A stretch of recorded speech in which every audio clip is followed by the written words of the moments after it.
Por favor, nos ajude deixando seu gostei no vídeo.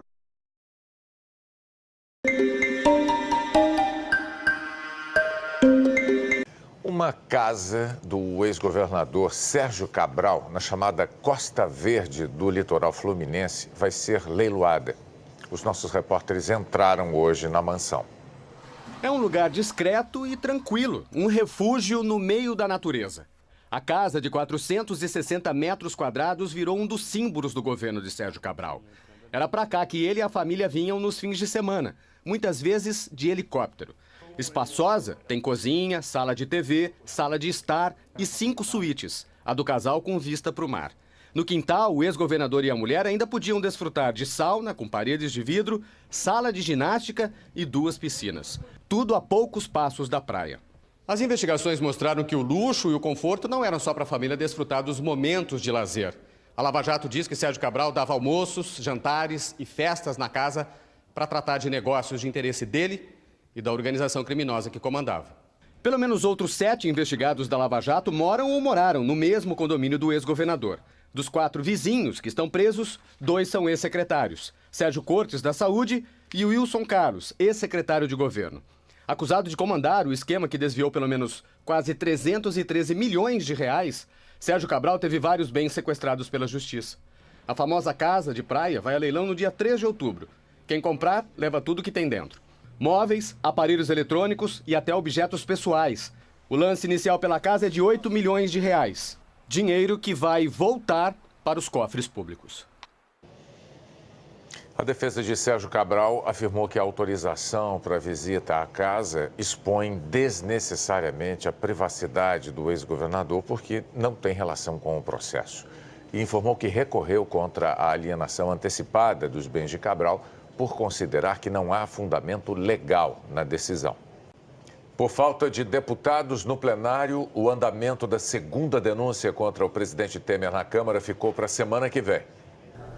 A pressa do governo não foi suficiente para garantir o quórum mínimo de 51 deputados no plenário. Apenas 2 apareceram. E a leitura da denúncia contra o presidente Michel Temer ficou para segunda-feira à tarde. Pela segunda vez, a Câmara vai ter que decidir se autoriza ou não o Supremo Tribunal Federal a prosseguir com uma denúncia contra o presidente. E dessa vez com um complicador a mais. A Câmara ainda não decidiu como tratar a denúncia, que além de Temer, inclui os ministros Eliseu Padilha da Casa Civil e Moreira Franco da Secretaria-Geral da Presidência. Os 3 são acusados do crime de organização criminosa. E Temer também foi denunciado pelo crime de obstrução à justiça. Depois que os 3 forem notificados, a denúncia começa a tramitar na Comissão de Constituição e Justiça. O deputado Marcos Rogério, do Democratas, um dos cotados para a relatoria, disse que essa segunda denúncia é mais complexa. Essa denúncia, diferente da primeira, ela tem vários aspectos. Ela tem várias situações que nós vamos ter que enfrentar e debater. Não é uma denúncia tão simples. Ministros e o presidente na mesma denúncia. Vai suscitar outro debate, inclusive se haverá separação ou não da recomendação. Hoje, em São Paulo, o presidente da Câmara disse que vai manter total isenção no processo contra Temer e os ministros. E que não vai mudar o rito de votação da denúncia. Eu sou presidente da Câmara, não posso tratar da denúncia, eu só posso tratar do rito. O rito é igual ao rito da primeira denúncia. Estudo de técnicos da Secretaria-Geral da Mesa da Câmara concluiu que as denúncias contra Temer e ministros devem tramitar juntas, em um único processo. Mas o presidente da CCJ disse que também está estudando o caso. Nós estamos fazendo um estudo dessa semana até segunda-feira para identificar qual será o procedimento adotado em relação aos ministros de Estado. Rodrigo Pacheco disse que a única certeza, por enquanto, é que a denúncia contra Temer pelos 2 crimes não será desmembrada e terá um único relatório.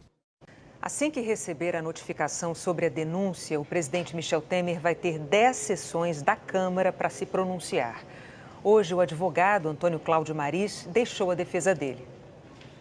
O presidente Michel Temer e o advogado Antônio Cláudio Maris já vinham conversando sobre a possível saída dele do caso. Eles esperaram até o último momento, apostavam na chance de segurar a segunda denúncia no Supremo. Perderam por 10-1. Assim que essa denúncia contra Temer seguiu para a Câmara, o principal defensor do presidente recuou. Maris alegou razões éticas, porque já atuou como advogado de Lúcio Funaro. E também vieram à tona trechos da delação do operador. Num deles, Funaro afirma que teve um encontro com o advogado da JF no escritório de Mariz para tratar do alinhamento de sua defesa. Contou também que mandou por engano a Mariz informações sobre uma negociação que estava fazendo com um escritório especializado em delações. Funaro disse que Mariz repassou a Michel Temer essas informações sobre sua possível delação premiada e que, por isso, pela quebra de sigilo profissional, chamou Mariz de vagabundo. A delação de Funaro contribuiu para que Temer e seus ministros Eliseu Padilha e Moreira Franco fossem denunciados por organização criminosa. E agora Temer não contará com o amigo Mariz para defendê-lo na Câmara. O advogado, no entanto, continua sendo seu conselheiro. Enquanto escolhia o substituto de Mariz, Temer preparou sua própria defesa contra as acusações feitas pelo ex-procurador-geral Rodrigo Janot. O texto foi gravado no fim da manhã e divulgado em rede social no fim da tarde. A verdade é valor essencial nas democracias. É sobre ela que se fundam as relações sociais e a força das nossas instituições. Fora do compromisso com a realidade, nosso destino é incerto e podemos ser conduzidos a trágicos desastres. A história está repleta de exemplos. Só regimes de exceção aceitaram acusações sem provas, movidos por preconceito, ódio, rancor ou interesses escusos. Lamento dizer que, hoje, o Brasil pode estar trilhando esse caminho. A única vacina contra essa marcha de insensatez é a verdade. Lançaram contra mim ilações, provas forjadas, denúncias ineptas produzidas em conluio com malfeitores. Diante dos ataques que se renovam, quero expressar minha indignação e manifestar minha profunda revolta com a leviandade dos que deveriam agir com sobriedade. A verdade prevaleceu ante o primeiro ataque a meu governo e a mim. A verdade, mais uma vez, triunfará.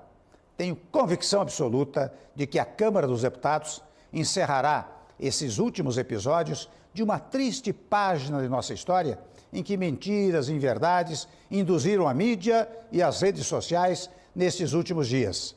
A incoerência e a falsidade foram armas do cotidiano para o extermínio de reputações. Tenho convicção de que os parlamentares submeterão essa última denúncia aos critérios técnicos e legais e à verdade dos fatos. Uma análise crítica e desapaixonada provará os abusos dos que conspiraram contra a presidência da República e o Brasil. Quando o vídeo foi divulgado, o presidente já estava em São Paulo, onde se reuniu com Mariz e o novo advogado de defesa. Será Eduardo Carnelós. O próprio Mariz apresentou o criminalista ao presidente. Carnelós foi presidente da Associação dos Advogados de São Paulo e do Conselho Nacional de Política Criminal e Penitenciária do Ministério da Justiça. Temer permanece em São Paulo. Amanhã completa 77 anos. A conversa de um procurador, testemunhada e divulgada por uma repórter, fez com que ele pedisse afastamento do cargo na equipe da Procuradora-Geral Raquel Dodge. É a primeira baixa na equipe da nova Procuradora-Geral da República, Raquel Dodge. Na nota em que anunciou a decisão, Raquel Dodge diz que o pedido de exoneração feito pelo procurador Sidney Madruga, que ocupava o cargo de coordenador do Grupo Executivo Nacional da Função Eleitoral, foi aceito para evitar ilações impróprias e indevidas. Ele deixa a nova equipe depois que o jornal Folha de São Paulo publicou uma reportagem em que relata que Madruga, durante um almoço ontem em Brasília, disse que a tendência do órgão é investigar o ex-chefe de gabinete de Rodrigo Janot, o procurador Eduardo Pelela. Na nota em que informa a exoneração de Sidney Madruga, a Procuradoria-Geral da República frisou que ele não atuava em matéria criminal e não teve acesso a nenhuma investigação ou ação penal conduzidas pela atual equipe da Lava Jato em Brasília.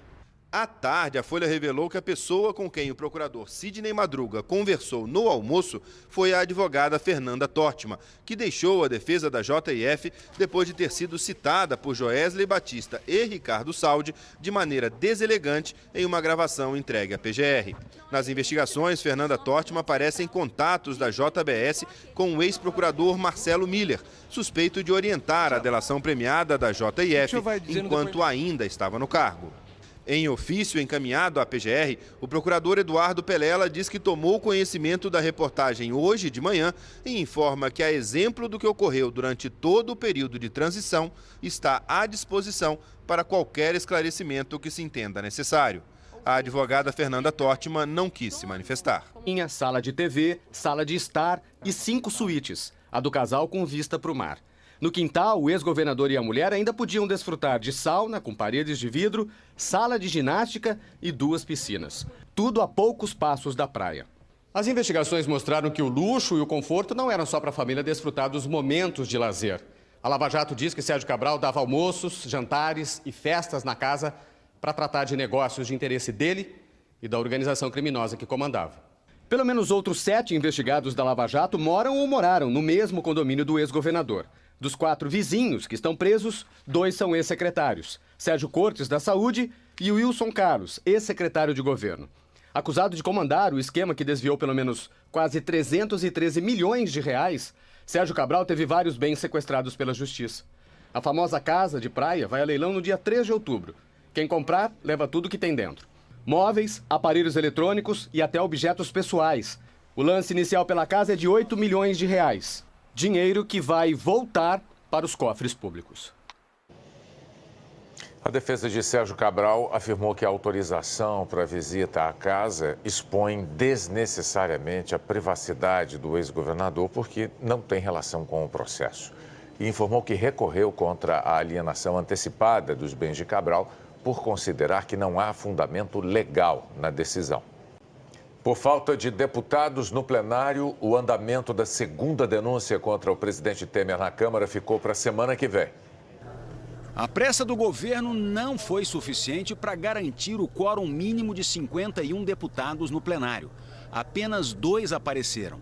E a leitura da denúncia contra o presidente Michel Temer ficou para segunda-feira à tarde. Pela segunda vez, a Câmara vai ter que decidir se autoriza ou não o Supremo Tribunal Federal a prosseguir com uma denúncia contra o presidente. E dessa vez com um complicador a mais. A Câmara ainda não decidiu como tratar a denúncia, que além de Temer, inclui os ministros Eliseu Padilha da Casa Civil e Moreira Franco da Secretaria-Geral da Presidência. Os 3 são acusados do crime de organização criminosa. E Temer também foi denunciado pelo crime de obstrução à justiça. Depois que os 3 forem notificados, a denúncia começa a tramitar na Comissão de Constituição e Justiça. O deputado Marcos Rogério, do Democratas, um dos cotados para a relatoria, disse que essa segunda denúncia é mais complexa. Essa denúncia, diferente da primeira, ela tem vários aspectos. Ela tem várias situações que nós vamos ter que enfrentar e debater. Não é uma denúncia tão simples. Ministros e o presidente na mesma denúncia. Vai suscitar outro debate, inclusive se haverá separação ou não da recomendação. Hoje, em São Paulo, o presidente da Câmara disse que vai manter total isenção no processo contra Temer e os ministros e que não vai mudar o rito de votação da denúncia. O presidente Michel Temer vai ter 10 sessões da Câmara para se pronunciar. Hoje, o advogado Antônio Cláudio Maris deixou a defesa dele. O presidente Michel Temer e o advogado Antônio Cláudio Maris já vinham conversando sobre a possível saída dele do caso. Eles esperaram até o último momento, apostavam na chance de segurar a segunda denúncia no Supremo. Perderam por 10-1. Assim que essa denúncia contra Temer seguiu para a Câmara, o principal defensor do presidente recuou. Maris alegou razões éticas, porque já atuou como advogado de Lúcio Funaro. E também vieram à tona trechos da delação do operador.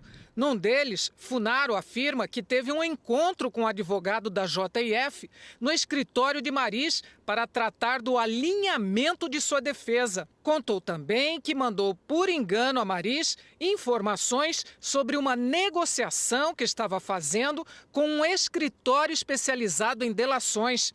Funaro disse que Mariz repassou a Michel Temer essas informações sobre sua possível delação premiada e que, por isso, pela quebra de sigilo profissional, chamou Mariz de vagabundo.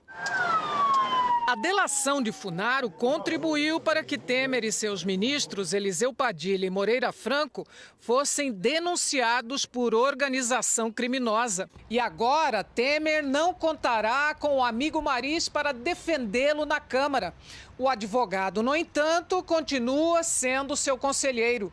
Enquanto escolhia o substituto de Mariz, Temer preparou sua própria defesa contra as acusações feitas pelo ex-procurador-geral Rodrigo Janot. O texto foi gravado no fim da manhã e divulgado em rede social no fim da tarde. A verdade é valor essencial nas democracias. É sobre ela que se fundam as relações sociais e a força das nossas instituições. Fora do compromisso com a realidade, nosso destino é incerto e podemos ser conduzidos a trágicos desastres. A história está repleta de exemplos. Só regimes de exceção aceitaram acusações sem provas, movidos por preconceito, ódio, rancor ou interesses escusos. Lamento dizer que, hoje, o Brasil pode estar trilhando esse caminho. A única vacina contra essa marcha de insensatez é a verdade. Lançaram contra mim ilações, provas forjadas, denúncias ineptas produzidas em conluio com malfeitores. Diante dos ataques que se renovam, quero expressar minha indignação e manifestar minha profunda revolta. Valor essencial nas democracias. É sobre ela que se fundam as relações sociais e a força das nossas instituições. Fora do compromisso com a realidade, nosso destino é incerto e podemos ser conduzidos a trágicos desastres. A história está repleta de exemplos. Só regimes de exceção aceitaram acusações sem provas, movidos por preconceito, ódio, rancor ou interesses escusos. Lamento dizer que, hoje, o Brasil pode estar trilhando esse caminho. A única vacina contra essa marcha de insensatez é a verdade. Lançaram contra mim ilações, provas forjadas, denúncias ineptas produzidas em conluio com malfeitores. Diante dos ataques que se renovam, quero expressar minha indignação e manifestar minha profunda revolta com a leviandade dos que deveriam agir com sobriedade. A verdade prevaleceu ante o primeiro ataque a meu governo e a mim. A verdade, mais uma vez, triunfará. Tenho convicção absoluta de que a Câmara dos Deputados encerrará esses últimos episódios de uma triste página de nossa história em que mentiras e inverdades induziram a mídia e as redes sociais nesses últimos dias. A incoerência e a falsidade foram armas do cotidiano para o extermínio de reputações. Tenho convicção de que os parlamentares submeterão essa última denúncia aos critérios técnicos e legais e à verdade dos fatos. Uma análise crítica e desapaixonada provará os abusos dos que conspiraram contra a presidência da República e o Brasil. Quando o vídeo foi divulgado, o presidente já estava em São Paulo, onde se reuniu com Mariz e o novo advogado de defesa. Será Eduardo Carnelós. O próprio Mariz apresentou o criminalista ao presidente. Carnelós foi presidente da Associação dos Advogados de São Paulo e do Conselho Nacional de Política Criminal e Penitenciária do Ministério da Justiça. Temer permanece em São Paulo. Amanhã completa 77 anos. A conversa de um procurador, testemunhada e divulgada por uma repórter, fez com que ele pedisse afastamento do cargo na equipe da Procuradora-Geral Raquel Dodge. É a primeira baixa na equipe da nova Procuradora-Geral da República, Raquel Dodge. Na nota em que anunciou a decisão, Raquel Dodge diz que o pedido de exoneração feito pelo procurador Sidney Madruga, que ocupava o cargo de coordenador do Grupo Executivo Nacional da Função Eleitoral, foi aceito para evitar ilações impróprias e indevidas. Ele deixa a nova equipe depois que o jornal Folha de São Paulo publicou uma reportagem